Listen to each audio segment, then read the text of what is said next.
The Soviet Union not only eliminated the exploiting classes of the old order, but also ended inflation, unemployment, racial and national discrimination, grinding poverty, and glaring inequalities of wealth, income, education, and opportunity.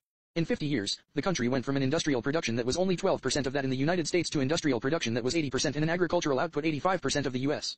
Though Soviet per capita consumption remained lower than in the U.S., no society had ever increased living standards and consumption so rapidly in such a short period of time for all its people. Employment was guaranteed. Free education was available for all, from kindergarten through secondary schools, general, technical, and vocational, universities, and after-work schools. Besides free tuition, post-secondary students received living stipends.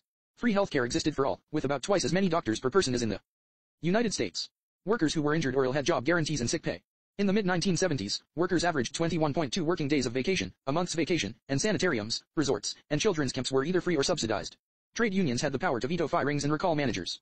The state regulated all prices and subsidized the cost of basic food and housing. Rents constituted only 2 to 3% of the family budget, water and utilities only 4 to 5%. No segregated housing by income existed. Though some neighborhoods were reserved for high officials, elsewhere plant managers, nurses, professors and janitors lived side by side.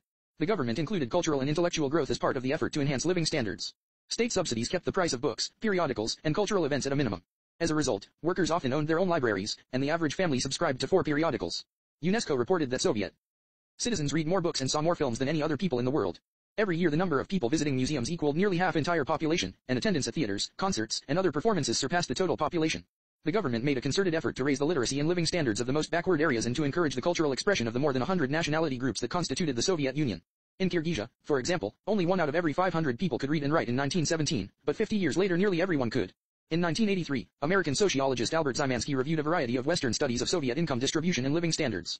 He found that the highest paid people in the Soviet Union were prominent artists, writers, professors, administrators, and scientists, who earned as high as 1,200 to 1,500 rubles a month.